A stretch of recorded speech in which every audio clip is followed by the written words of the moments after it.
After all the scary people are gone, ma'am, Amalia is right here, and I'd say she's pretty intimidating. Hey, welcome back to more Unicorn Overlord. I'm SlayerMathis, and last time we took care of all of our stuff in Bastorius, all of our little side quests. Got ourselves quite a few nice things in the process, including the King's Bowl Bastoric. And this time, we'll be continuing on our rapport conversation ways. Boy howdy, do we have a lot of them out here in Drakenhold. Elaine and Leia. I've been curious, Leia. How do you come to enter Gilbert's service? Through my duty at the royal court, of course. Even at a young age, I often attended the late King Hugo. It's the role of your family, then, to maintain the brilliance of Drakenhold's crown. No. You may speak plain, I never knew what my parents. When I've been told I was left at the gates of Castle Soldrag as a newborn. Forgive me, I didn't mean to assume. As the story goes, King Hugo found me out there, crying and alone, and took me in to be raised by one of the court's many wet nurses. He treated me almost like his own daughter at times, brushing my hair and doing whatever he could to ensure I felt comfortable. It's only through his kindness I stand here now. And that of Gilbert, who has continued that habit in the years since his father's death. I sincerely can't say if I even hail from Drakenhold to begin with. Yet I know one thing for certain, I owe my life to the royal family. Understandably so, yes. Thinking about it now, I find it hard to tell if it was sympathy which motivated King Hugo to take me in, or if he was purely struck by a passing fancy. My stance on the matter will be forever unchanged. And now I feel it, at least to an extent. Much of the reason I was impelled to survive was because I had to do so for the sake of my lineage. No matter how hard I wish it was love, and only love. But whatever the reason, the fact still remains that I was saved. In light of that truth, I have nothing but the utmost gratitude. You've wisdom beyond your years, my prince. Know that I shall ever hold that same gratitude deep in my heart. Again, so many honors. Gilbert and Leia. Tell me, Leia, how fare your efforts of late? Well enough, your majesty. All is as calm as with the princess as it can be expected. Let me to reword the question. Is there anything you desire, Leia? A simple wish, a displeasure to stifle, or perhaps a dream left unfulfilled? Where's this coming from exactly? Long have you dedicated your life to my well-being, and I rarely hear you speak a word of your own aspirations. If there's anything I can do to better your days, you need merely say so. In that case, I already have what I want. To serve you and our nation for as long as I live. I suspected you might say as much. Very well then. I've no choice but to supply you with a sizable jar filled to its brim with the pickled radishes you love so dearly. Please, my king, I could never accept such a lavish gift. Yet accept it you shall. That is, unless you have another request to make of me. Well, I suppose I do have one dream. I'd very much like to gaze upon a three-headed beast. Is that so? I know the idea to be a fictitious one, but they appear to never last one of my favorite stories as a child. 'Tis a challenging ambition to fulfill, yes, but I'm glad to hear you voice it even still. From this day forth, I shall scour all of Feather for even the most tenuous mention of a three-headed beast. You don't think it childish, your majesty? No, of course not! No dream could ever be too fanciful, but that's precisely what makes them dreams, you see. Now my search shall take time, but I would be glad to provide you with literature from the castle library in the meanwhile. Thank you, truly. And getting these nice little... I talked about this a couple episodes ago, but even getting these minor details about characters, very nice. Elaine and Aramis. I must know Aramis. Do you still plan to continue on as a mercenary, even after the war? I'll not be returned to the royal family, if that's what you ask. Has abandoning your lineage not proven difficult at times? It has, though I believe my actions have troubled Gilbert far more than I have myself. At first I struggled greatly to conceal my identity. After all, I had been instructed in the arts of the royal blade from a very young age. In order to conform to my surroundings, I cast those teachings aside and began to emulate the mercenaries around me. Which was no small feat, mind you, given the inferior craftsmanship of their blades. But before long I had found myself growing used to the metals of many defects. And as I did, I began to prove in a way that I needn't let my bloodline define who I am. It was all mere rationalization in the end, a vain attempt to flee from the errors of my past. With every swing of my mercenary's blade, I would question why I even still roamed this earth. Why I should live, while my failings caused the demise of so many others. Yet death was not the answer I sought. Not while I knew that Gilbert was still alive. Now he has finally reclaimed our lands from Zanara's clutches, owing entirely to you. It's not my acceptance he fights for, but yours, Aramis. Whether being his duty as your king, or simply as your loving brother. Then it would seem I have no choice but to live on, both with my nation and for Gilbert.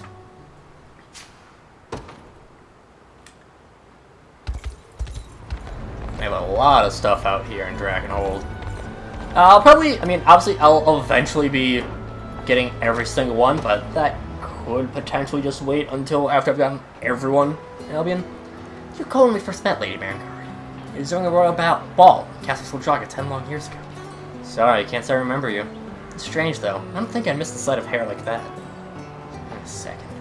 It wasn't the ball, but the only blue I saw was a little bird perched on the prince's shoulder. Must have been you, hiding in the dark of a shadow. A blue bird? It's supposed to be good omens, you know. So when I saw one with the prince, I took it as a sign that things would turn out just fine. And yet, it wasn't long until war broke out, and our lands fell to Sonora.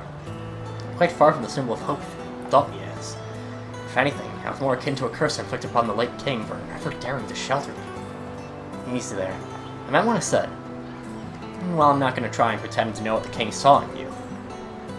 Well, let me tell you how I see it. Good omen doesn't automatically mean things to be all diamonds and roses. No. A little more than a reminder that nothing comes without hard work. Motivation, then, not a guarantee. Just like the monuments we build after a war. They're not idle wishes for peace, but a warning of what might happen if we don't strive to protect it. So back at the ball when I saw that bird, I thought about my family, about a life of happiness and how hard I'd have to fight to make it real. Can't say I think any different seeing you now. Anyway, take care of that hair of yours. I will. Perhaps the king himself fought for much the same wish. I mean, Berengar, we have a lot of people with blue hair. We have Elaine, we have Virginia, just more black hair. I think Rosalinda has blue hair. Amalia kind of has blue hair. Not like as striking a blue, but there's a lot of people with blue hair, you know. Whatever. Gilbert. Ah, Ludwig. What brings you here? Concerned for you. The king shouldn't be out wandering alone in the dark of the night. You needn't worry yourself. I wasn't planning to stay long. This river always was your favorite place to clear your mind. Do you remember that? How could I not? I just about every moment of our time growing up together. There's the day Father scolded you for absconding with his mantle. Your tears practically formed a stream of their own. Yet, as always, you were there to protect me, even if it meant suffering the punishment yourself. My entire childhood, I wanted nothing more than to don this mantle. Just one moment would have been enough. I could have hardly imagined I would be standing here now with its fabric draped across my shoulders. And one of the many things that has changed since you left.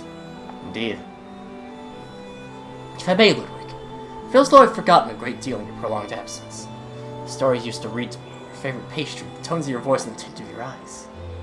So as long as we march under the same banner, I ask that you share with me tales of your life. Remind me of who you once were, and teach me who you've become in the time since. I would like nothing more.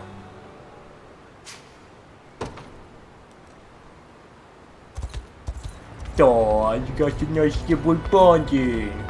I'm surprised there aren't more around here. Gil and Virginia.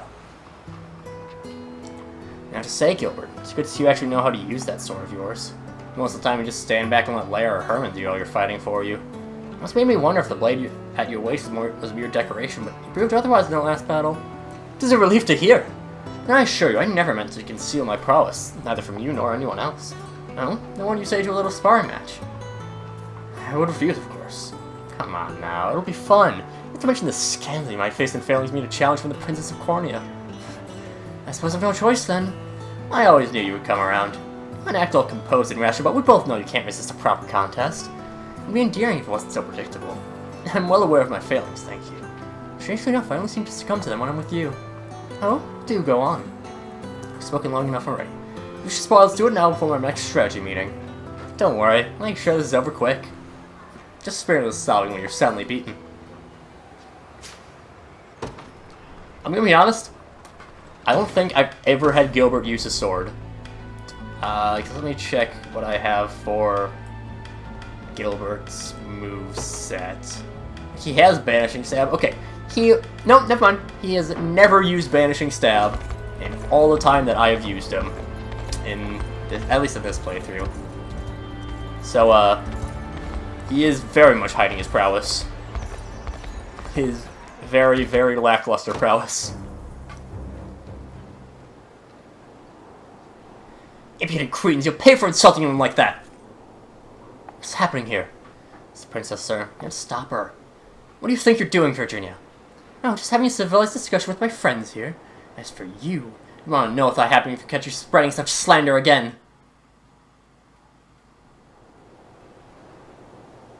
What was it they were saying exactly? They claimed you had murdered Queen Elenia. They what?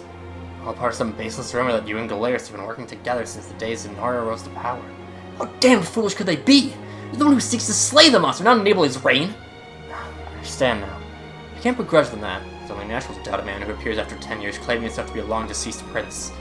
Action alone shall prove those rumors false. The bastards can't even imagine the pain you've been through.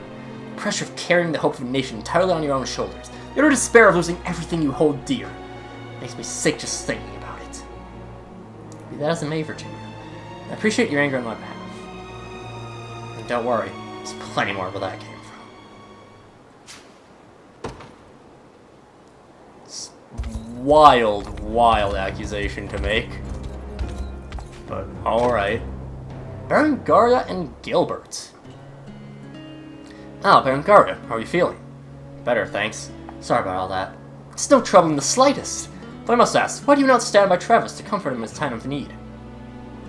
First, let me tell you what it was like getting put under that bastard Baltro's control. Thoughts of my brother were the first to go. I was consumed, haunted by an all-encompassing thirst for vengeance. Then, silence. No cares in the world, no worries, no pain. Almost like I was fast asleep at the bottom of the ocean. It made me wonder if things weren't better off that way.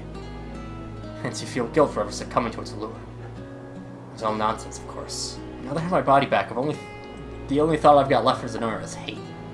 If there's not a person alive who doesn't wish to let go of something, countless souls suffer under the weight of those who who others expect them to be, myself included. You understand then? It's what I've done, Gilbert. I don't deserve to stroll back in like nothing happened. No matter how much I want to pull him close and apologize, I feel wrong for even reaching out my arm. I abandoned my own brother when he needed me most. Abandoned myself, too. But I'm fixing things, little by little. Getting my revenge is just one small part of that. Appreciate the concern, though. Imagine Ludwig thinks much the same as she does. Whether or not he feels he deserves it, there's no greater ally nor friend than your very kin. But that he can see it himself. One thing I always like in support conversations is mentions of other characters that aren't involved, or appearances of other characters that aren't involved. It makes things feel more alive, you know? If you don't mind me saying, Jeremy, I saw you risk your life to defend that of an ally in our most recent battle. Yeah, I caught that, did you? Yeah, I was missing a shield, so... Alright, I've also heard you can see yourself behind another unit, ensuring they would be the ones attacked and not you. Such duplicity intentional. Nah, boss. I'm a changed man, you know. Changed man wouldn't go pushing those kids up to the front line. You mean to imply they stepped forth of their own volition, and that you trusted in their ability to defend themselves. I wouldn't complain if that's how you wanted to put it. But think about it. Folks that was standing behind got an arrow on their necks, who'd think would be next? Me. When you think of the way I do things, I'm not stupid. I have little choice but to believe your words. Though even the few judge them capable enough to handle it, as they never hide behind your allies in such a manner. I wouldn't dream of it. And Jeremy, I would also ask that you not place yourself in harm's way for the sake of those less skilled than you. Yeah, don't worry.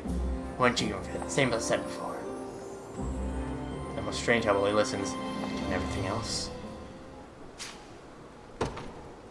Jeremy still is probably one of the most useless characters to have. In terms of, like, just like, he doesn't really have too much personality, and he's really unnecessary, but still, character depth is character depth. Tell me, Travis, why do you refuse to meet my gaze? Isn't it obvious? It's because I'm embarrassed. I'm sure I remember walking in on me and ran apologizing to each other after we took so jog back. There's nothing to be ashamed of. Ludwig and I embraced in a similar way, and I'll have you know.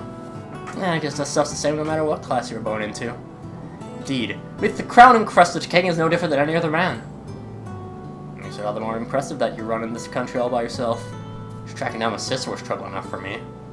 That was no minor task, you know, Elaine had naught but praise for the manner in which you carried it out. I'm proud to call you a citizen of Dragonholt, Travis. I only pray that our relationship with House's Exile may grow ever stronger in the days to come. Sounds like we're agreed on that, at least. Oh, and if there's anything we can do for you, just let me know. Same goes for Ren. I just get the feeling she's starting to like this place again, thanks to you. I'm honored to hear that. And I hope with every ounce of my being that one day, all of our people may feel the same as her. I keep forgetting that Travis and Berengaria are technically nobility. of some sort. Like, not major nobles, but still. How's your deal, Elaine? I'm sorry? I don't get it. You're still just a kid, but you're out here leading one of the biggest armies Frederick's ever seen. Yeah, you've got help, I know.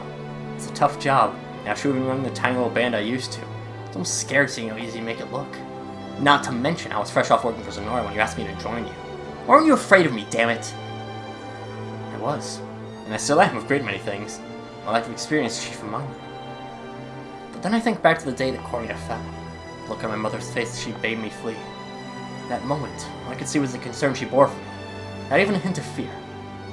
And even though I know she was only trying not to worry me, as long as I decided to carry on that spirit, no matter what terror I might feel, I wish I'd never know a trace of it. Makes sense to me. Keep yourself strong too taut. Let's just snap in half. See, I'll be here if you ever need to talk. Here's my thanks, Berengaria. I mean, it's Berengaria. She's able to solo units pretty much. So, like, yeah. Not really concerned there. I have my armor, I have my belt, but why does it feel like I'm forgetting something? Have you really been inspecting your gear all morning, friend? It's been hours by now. Oh, yes, I was hoping to lighten my pack before we set off, actually. I've gathered my essentials and checked them over dozens of times, but I still feel like there's something I'm forgetting.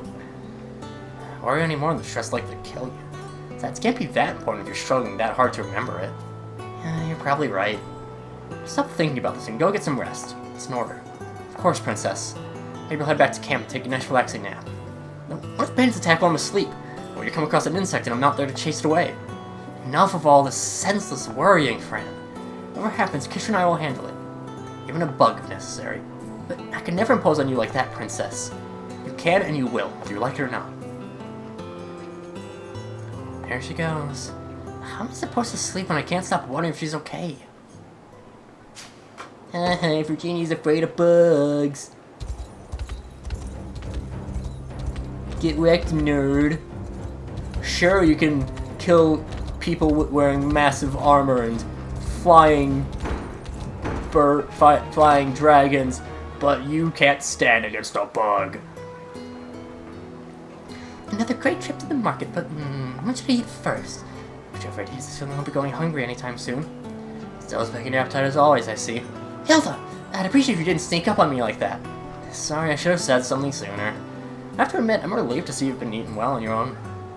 If you're just going to tease me, you can do it somewhere else. I doubt I need to remind you, Princess, but really be careful about where you keep your food. When something's gone bad, you'll have no choice but to get rid of it, no matter how reluctant you are to do so. And always remember to watch after your valuables, too, especially if you're sharing a tent. You never know what manner of foul bandit might attempt to steal them, after all. I know, Hilda, you've told me these things countless times over the years. What else? I never involved yourself with a well-spoken man. There's no telling what cruel intentions may hide beneath this debonair mask. Actually, it might be a bit late for that. What? Sorry, that's nothing. Well, never forget to stay alert. Keep your guard raised. If you ever need help, you know where to find me.